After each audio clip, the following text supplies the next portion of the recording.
Hello students, my name is Rohit Painuly and I am from ICT Virtual Classroom Dehradun. कैसे हैं आप सभी? मेरे ख्याल से बहुत अच्छे होंगे, फिट होंगे, फाइन होंगे। हम बात कर रहे हैं क्लास 8th साइंस की और जिसके अंदर हमारा चल रहा है first chapter crop production and management. पिछले भाग में हमने समझा था कि किस तरीके से आपका जो सॉइल है उसे प्रिपेयर किया जाता है, देन प्रिपेयर करने के बाद किस तरीके से जो सोइंग है यानी आप जो क्रॉप से हम बीज वगैरह डालते हैं किस तरीके से उसका हम उपयोग करते हैं, ये बातें हमने उसमें सीखी थी, है ना। तो आज हम अगला पार्ट लेके आएंगे क्योंकि हमने पहले भाग में बताया था कि 7 पार्टों में आपका इस तरीके से 7 पार्टों में क्या होता है, आपकी क्रॉप्स ग्रो होती है। उसमें सॉइल को प्रिपरेशन से लेके, है ना, उसमें सोइंग से लेके मैन्योर फर्टिलाइजर ऐड करके वाटर देके कई सारे उसमें स्टेप्स हैं। तो आज हम अगले स्टेप्स की तरफ चलेंगे, तो उसको समझने के लिए चलते हैं बच्चों स्मार्ट बोर्ड की तरफ।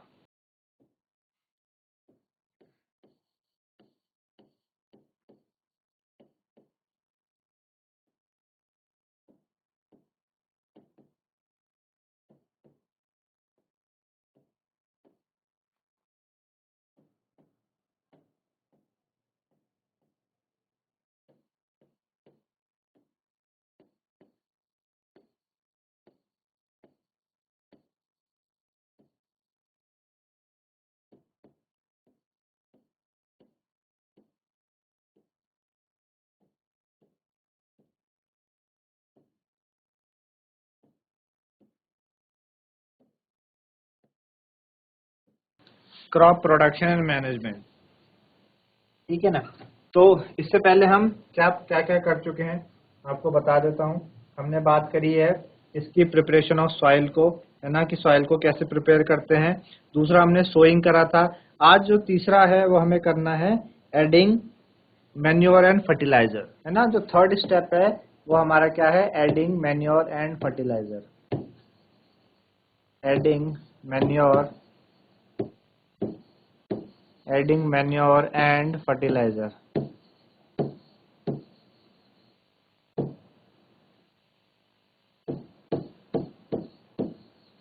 ठीक है ना। मैन्योर और फर्टिलाइजर्स को ऐड करना है, किस तरीके से मैन्योर और फर्टिलाइजर्स को ऐड किया जाता है ये हमें सीखना है ना। तो सब्सटेंस जो हम ऐड करते हैं सॉइल में, है ना, जब हम सब्सटेंस सॉइल में ऐड करते हैं ताकि हम क्या करें, उन न्यूट्रिशन की फॉर्म में, ताकि वो हेल्थी ग्रोथ दे पाए, उन्हें हम क्या कहते हैं, मैन्योर एंड फर्टिलाइजर कहते हैं, ठीक है ना। The substances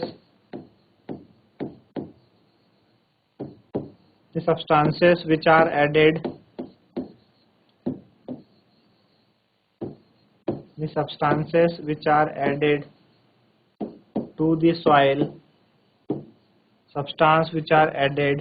to the soil, in the form of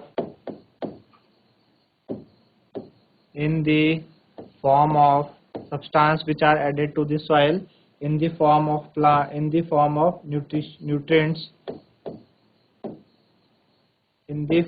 nutrients, for the healthy growth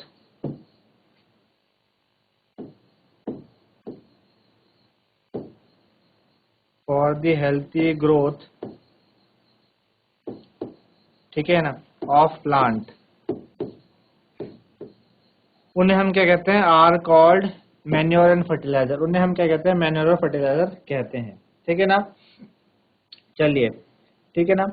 तो अगर आपने हेल्थी क्रॉप उगते हुए देखिए किसी फार्म में, है ना, या अपने नेबरिंग फार्म में, तो प्लांट नेबरिंग फार्म में, है ना, तो आप इस तरीके से आप समझ पाएंगे कि वहां पे आपने मैन्योर का इस्तेमाल किया होगा, ठीक है ना। अच्छा, अब जो सॉइल है वो क्या करती है बच्चों, सप्लाई करती है mineral nutrition to the crop plant. और ये जो न्यूट्रिशंस होते हैं, ये जो न्यूट्रिएंट्स होते हैं, ये एसेंशियल होते हैं प्लांट की ग्रोथ के लिए। तो सर्टेन एरियाज में फार्मर क्या करते हैं, क्रॉप को ग्रो करते हैं, ठीक है ना, after the crop in the same field. Farmer क्या करते हैं कि उन्होंने क्रॉप ग्रो करी, है ना, और एक दूसरी क्रॉप उन्होंने ग्रो करी, उसके तुरंत बाद सेम ही फील्ड में उन्होंने अगली क्रॉप ग्रो कर दी, है ना।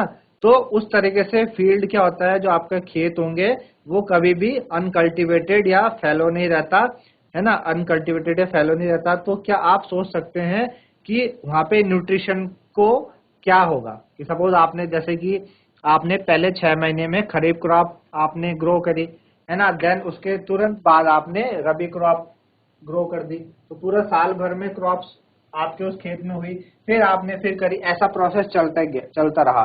तो क्या आप बता सकते हैं कि जो न्यूट्रिशन होंगे उस फील्ड में वो कितने होंगे, कितने पाए जाएंगे? तो ये जो कॉन्टिन्यूस कल्टीवेशन होता है क्रॉप का, ये सॉइल को क्या बना देता है? सॉइल में न्यूट्रिशन की कमी कर देता है ना, सॉइल में न्यूट्रिशन की कमी कर देता है। इस वजह से फार्मर क्या करते हैं? मैन्योर डालते हैं फील्ड में, ताकि जो न्यूट्रिशन की कमी हुई थी उसको वो फुलफिल कर पाए, है ना।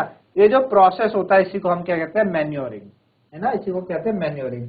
तो जो इम्प्रॉपर और इनसफिशिएंट मैन्योरिंग होती है उससे से क्या होता है? वीक प्लांट आपके वीक प्लांट जो प्लांट ग्रो करते हैं वो वीक हो जाते हैं, अगर आपके पास इम्प्रॉपर या इनसफिशिएंट मैन्योरिंग हो, है ना, तो वो प्लांट कैसे होते हैं? वीक प्लांट होते हैं। तो मैन्योर एक क्या है बच्चों? जो मैन्योर है वो एक ऑर्गेनिक सब्सटेंस है ना। मैन्योर क्या है बच्चों? एक ऑर्गेनिक सब्सटेंस है, नेचुरल है। ऑर्गेनिक आप समझते हैं, ऑर्गेनिक मींस नेचुरल। तो मैन्योर क्या है? एक ऑर्गेनिक सब्सटेंस है ना, ऑर्गेनिक सब्सटेंस है। और बनता कैसे? ये कैसे बनता है? डिकम्पोजिशन से बनता है, प्लांट और एनिमल वेस्ट के।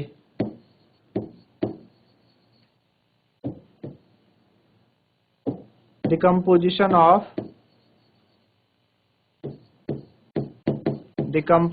Of plant and animal waste, plant and animal waste. Plant और एनिमल वेस्ट के डिकम्पोजिशन से क्या होता है? आपका मैन्योर होते हैं, मैन्योर पैदा होते हैं। तो फार्मर क्या करते हैं बच्चों? प्लांट और एनिमल वेस्ट को एक गड्ढे में क्या कर देते हैं? डंप कर देते हैं ओपन प्लेस में, और उसको अलाउ करते हैं कि वो डिकम्पोज हो, है ना। तो डिकम्पोजिशन किसके द्वारा होता है? माइक्रो ऑर्गेनिज्म के द्वारा। आगे क्लास 8th में आपके पास एक और चैप्टर है micro organism friend and few, है ना, कि माइक्रो ऑर्गेनिज्म हमारे क्या होते हैं?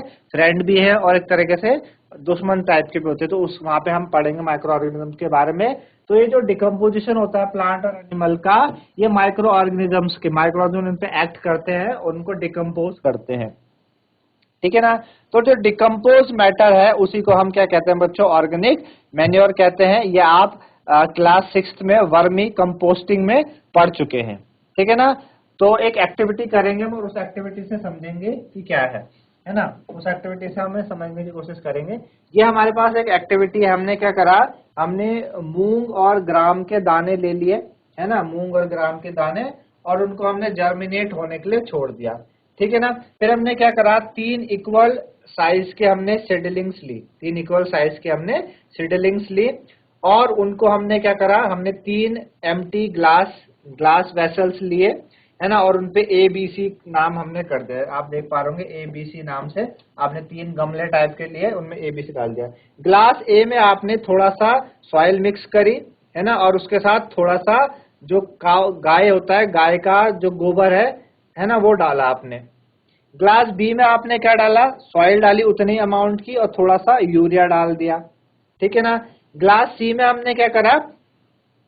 ग्लास ए में हमने सॉइल ली लेकिन हमने कुछ नहीं डाला। आई बात समझ में? ग्लास ए में हमने क्या करा? थोड़ी सी सॉइल डाली और इसमें गाय का गोबर डाल दिया, काउ डंक, है ना, काउ डंक एक मैन्योर का काम करता है। बी में हमने क्या करा? उतनी ही सॉइल ली और इसमें क्या मिला दे? यूरिया मिला दिया। और सी में सिर्फ हमने क्या करी? सॉइल ली। आई बात समझ में? क्या करा? शुरू से हमने क्या करा? मूंग और ग्राम के हमने सीड्स लिए और उनको जर्मिनेट होने के लिए हमने छोड़ दिया। लेकिन फिर हमने क्या करा? 3 इक्वल सीडलिंग्स ली और हमने ABC में हमने उन्हें डाला और नाम दे दिया, और उनमें ये जो चीजें मैंने लिखी है वो हमने डाली, है ना। अच्छा, उसके बाद हमने सेम अमाउंट ऑफ वाटर, तीनों गमलों में हमने same amount of water put करा, है ना, सेम अमाउंट ऑफ वाटर हमने डाला हर ग्लास में, और ठीक है ना, और हमने उनको एक सेफ जगह पे रख दिया और हमने डेली उनको वाटर दिया। तो 7 से 10 दिन के बाद हमने क्या करी? ग्रोथ ऑब्जर्व करी। क्या करी बच्चों? ग्रोथ ऑब्जर्व करी। तो क्या आप बता सकते हैं कि जो सारे के सारे प्लांट है जितने तीनों ग्लासेस में सारे के सारे प्लांट सेम सेम पेस से ग्रो करेंगे, सेम स्पीड से ग्रो करेंगे, कौन सा ग्लास बेटर ग्रोथ शो करेगा और किस ग्लास में जो ग्रोथ है फास्टर होगी, है ना। तो देखा गया कि ए वाले जो गमला था, ए वाला गमला, उसमें ग्रोथ बहुत जल्दी हुई क्योंकि उसमें क्या है बच्चों, काउ डंक है, और काउ डंक क्या है, एक ऑर्गेनिक मैन्योर है, ठीक है ना। और बी में भी ग्रोथ हुई यूरिया के कारण, लेकिन ए के मुकाबले थोड़ा सा कम हुई, और सी में तो क्या हुई, सी में बहुत ही कम हुई, है ना। सी में क्या हुई, बहुत ही कम हुई। तो मैन्योर के बारे में मेरे ख्याल से आपको समझ में आया होगा कि मैन्योर बेसिकली होते क्या है। मैन्योर को हम क्या कहते हैं, मैन्योर को हम कहते हैं ऐसे सब्सटेंस जो कि क्या ऑर्गेनिक है, नेचुरल सब्सटेंसेस है। आजकल आप आसपास बहुत चीजें सुनते होंगे कि नेचुरल चीजें, नेचुरल ऑर्गेनिक खाएं, है ना, ऑर्गेनिक चीजों का इस्तेमाल करें, तो नेचुरल चीजों का, ठीक है ना। तो वो मैन्योर एक क्या है, ऑर्गेनिक सब्सटेंस है। तो मैन्योर के बारे में आपको समझ में आया होगा। अब बात करते हैं फर्टिलाइजर की, क्योंकि हमने दो बातें हमने करी है, मैन्योर और फर्टिलाइजर्स की, और इन्हीं को हम क्या कर रहे हैं, ऐड कर रहे हैं अपनी सॉइल में, ताकि उनको हम रिप्लेनिश कर सके, फर्टिलाइजर्स, ठीक है ना। तो फर्टिलाइजर्स बच्चों क्या है, फर्टिलाइजर केमिकल्स हैं जिनमें की पर्टिकुलर न्यूट्रिशंस होते हैं, है ना। बेसिकली फर्टिलाइजर्स क्या है, ये केमिकल होते हैं, ठीक है ना, केमिकल होते हैं जो कि क्या होते हैं, रिच इन पर्टिकुलर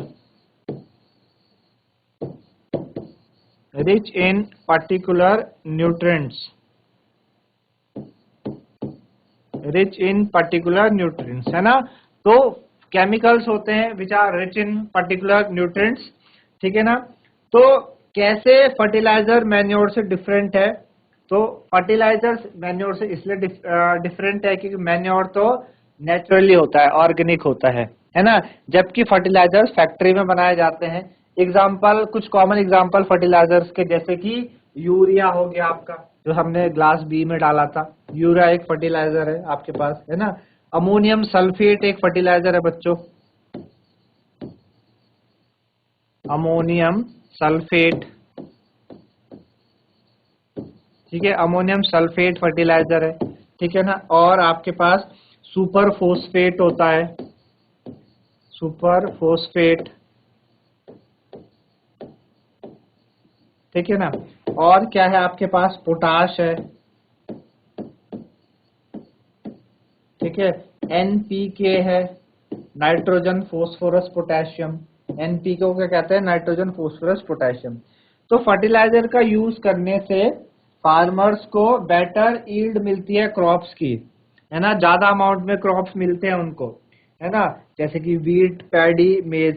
लेकिन ज्यादा यूज करने से, फर्टिलाइजर का ज्यादा इस्तेमाल करने से जो सॉइल है वो लेस फर्टाइल हो जाती है ना। एक्चुअल में क्या होता है कि सॉइल की अपनी एबिलिटी भी है कि वो क्या कर पाए, न्यूट्रिशन को जन्म दे, है ना, न्यूट्रिशन को जन्म दे।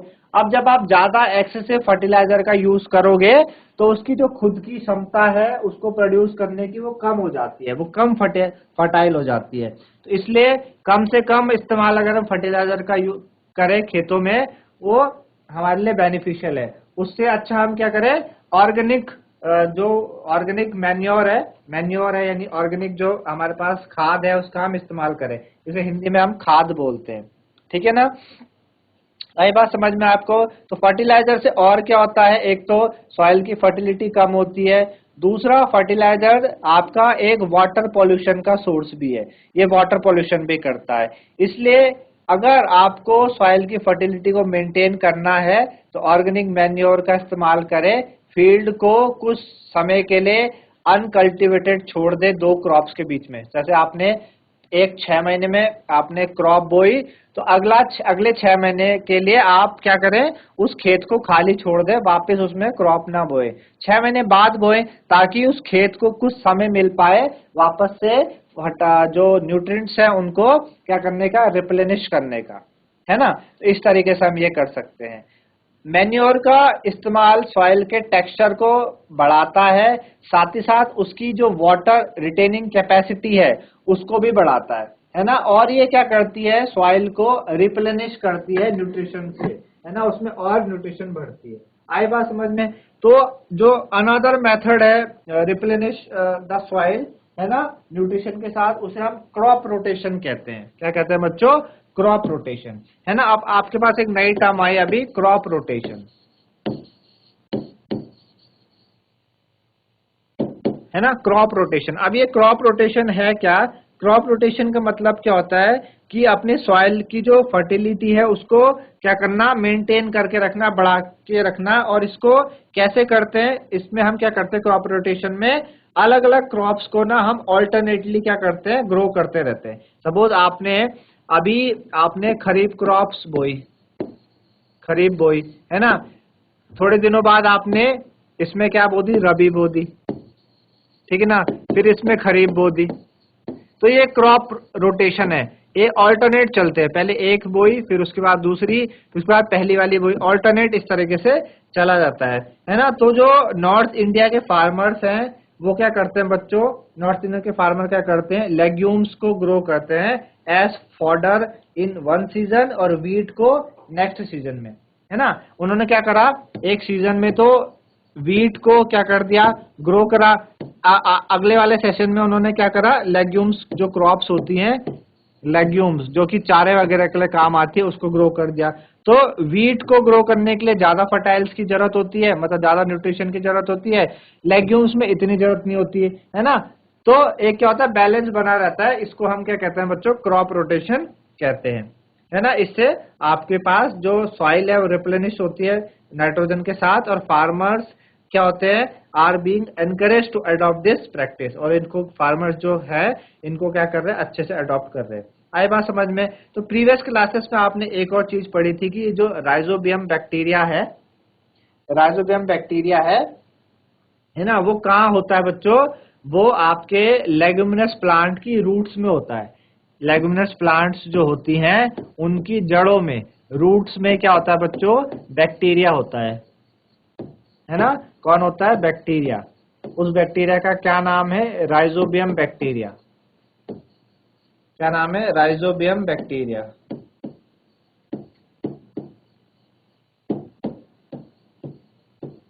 ठीक है ना, उसको हम राइजोबियम बैक्टीरिया बोलते हैं, ठीक है ना।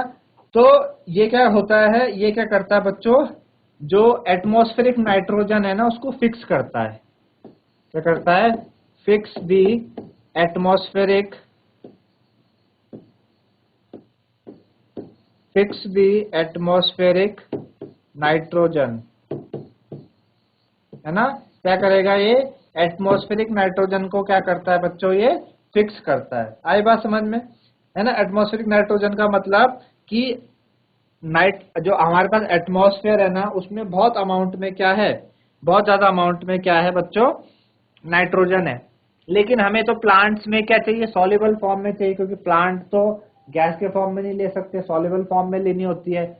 तो जो ये बैक्टीरिया है राइजोबियम, ये क्या करता है, उस नाइट्रोजन को खींचता है अपनी तरफ, उसको गैसेस फॉर्म से उसको सॉल्युबल फॉर्म में लेके आता है अपनी रूट्स में, और फिर प्लांट्स क्या करते हैं, अपनी रूट्स की मदद से नाइट्रोजन को ऑब्टेन कर लेते हैं, है ना।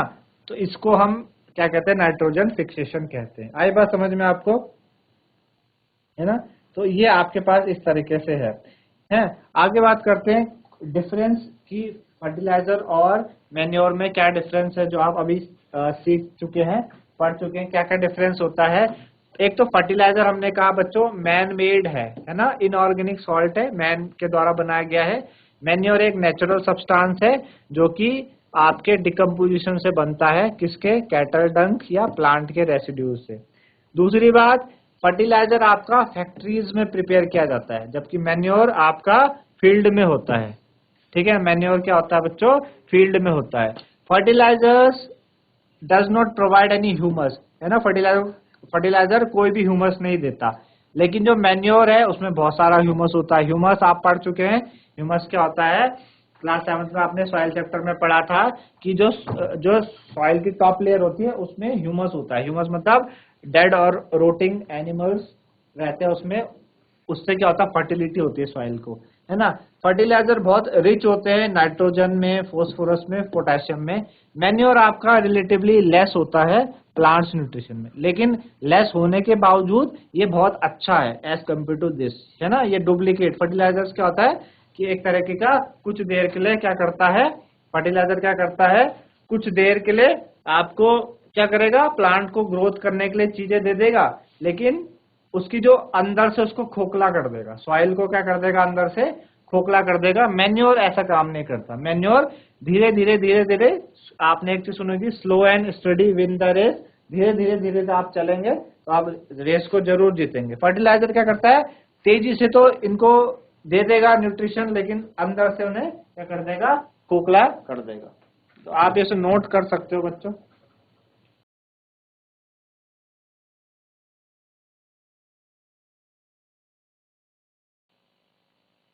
तो इस तरीके से बच्चों आज हमने बात करी adding manure and fertilisers crop में जब हम डालते हैं तो किस तरीके से हमें रिजल्ट मिलते हैं और क्या एडवांटेजेस हैं, क्या डिसएडवांटेजेस हैं, है ना, किस में हमें फायदा है, किस में नुकसान है, ये सारी बातें हमने सीखी। मेरे ख्याल से आप लोगों को समझ में आया होगा। तो आज के लिए इतना ही, धन्यवाद, हैव अ नाइस डे।